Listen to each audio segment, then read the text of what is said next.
1972 সালে সংবিধান আমাদের বলেছিল চিন্তার স্বাধীনতার কথা, কিন্তু সংবিধান প্রণয়নের 1 বছর যেতে না যেতেই 1973 সালে সেই সংবিধান বিরোধী আঘাত এলো কবি দাউদ হায়দারের উপর। তিনি লিখেছিলেন, প্রশ্ন করেছিলেন, চিন্তার স্বাধীনতা হিসেবে রাষ্ট্র তখন সেটা দেখেনি।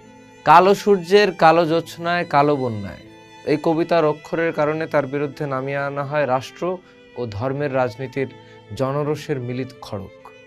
একজন তরুণ কবিকে পাসপোর্ট ছাড়া, সাথী ছাড়া নিঃস্ব করে তাড়া করা হলো দেশের বাইরে। 1952 সালের 21শে ফেব্রুয়ারি পাবনায় জন্ম হয় কবি দাউদ হায়দারের। তিনি একাধারে ছিলেন কবি, লেখক এবং সাংবাদিক। 1974-এর 24 ফেব্রুয়ারি দৈনিক সংবাদ পত্রিকায় তার কবিতা কালো সূর্যের কালো জ্যোৎস্নায় কালো বন্যায় প্রকাশিত হলে ধর্মীয় অনুভূতিতে আঘাতের অভিযোগে তার বিরুদ্ধে মামলা হয়। তার বিরুদ্ধে আন্দোলন শুরু হলে 11 মার্চ তাকে গ্রেফতার করে পুলিশ। 20শে মে মুক্তি দেওয়া হলেও কবিকে নিরাপত্তা দিতে পারেনি তৎকালীন আওয়ামী লীগ সরকার। পরদিন 21 মে সকালে বাংলাদেশ বিমানের একটি ফ্লাইটে তাকে এক প্রকার খালি হাতে কলকাতায় পাঠানো হয়। কবি লিখেছিলেন, সে সময় তার কাছে ছিল মাত্র 60 পয়সা। কাঁধে ঝোলানো একটি ব্যাগে ছিল কবিতার বই, 2 জোড়া শার্ট, প্যান্ট, স্লিপার আর টুথব্রাশ। দাউদ হায়দার লিখেছিলেন, আমার কোনো উপায় ছিল না, মৌলবাদীরা আমাকে মেরেই ফেলতো, সরকারও হয়তো আমার মৃত্যু কামনা করছিল। এই দিনটাতে স্বাধীন বাংলা রাষ্ট্রের মুখ নত হয়েছিল মৌলবাদের সামনে। দাউদ হায়দার হয়ে উঠলেন স্বাধীন রাষ্ট্রে বাংলার প্রথম নির্বাসিত কবি।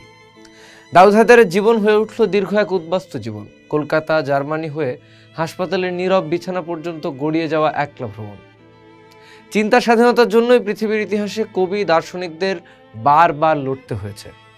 সক্রেটিস থেকে গ্যালিলিও, আর এইখানে হুমায়ুন আজাদ থেকে অভিজিৎ রায়, সবাই ভিন্নমত প্রকাশের অপরাধে আক্রান্ত হয়েছেন, মৃত্যুর মুখোমুখি হয়েছেন অনেকে। বাংলাদেশও ব্যতিক্রম নয়। চিন্তার জন্য আরজালি মাতব্বরকে অপমান সইতে হয়েছে। গণতন্ত্র কেবল ভোটে টিকে থাকে না, গণতন্ত্র টিকে থাকে ভিন্নতার সৌন্দর্য ধারণে।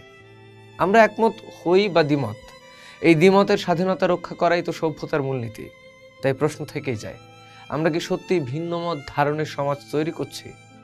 পোপ ফ্রান্সিস মারা গেলেন, তিনিও বলেছিলেন, মানুষের শেষ বিচার করার আমি কে? অথচ আমরা কথায় কথায় মানুষকে বিচার করতে বসে যাই। প্রশ্ন আসে, কেন দাউদ হায়দারের এই উদ্বাস্তু জীবন কাটাতে হলো? তিনি লিখলেন, এদেশ তোমার নয়, এই ভিটেমাটি জমিন তোমার নয়, তুমি আশ্রিত, উদ্বাস্তু, এই তোমার মানব পরিচয়। কেন তার জীবনের শেষ সীমানাও কাটাতে হলো নির্বাসনের বুকে, দূর দেশে একা? প্রচণ্ড দেশে ফেরার আকাঙ্ক্ষা নিয়ে মরতে হলো দাউদ হায়দারকে। তার কণ্ঠের প্রশ্ন যেন আকাশে ভাসে, আমার মৃত্যুর পরে আমার এপিটাফে লিখে দিও, জননী জন্মভূমি ছেড়ে এই অচেনা নগরে তার মৃত্যু হয়েছিল।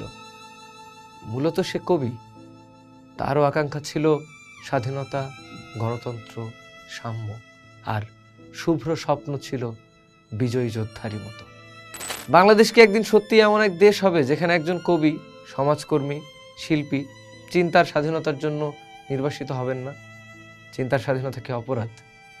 আমরা চিন্তার স্বাধীনতার কথা বলছি, বিবেকের স্বাধীনতার কথা বলছি, এবং সেটা নিয়ে ভাবার কথা বলছি। দার্শনিক ভলতেয়ার বলতেন, আমি তোমার কথার সঙ্গে দ্বিমত করতে পারি, কিন্তু তোমার কথা বলার অধিকারের জন্য আমি আমার জীবনও দিতে পারি।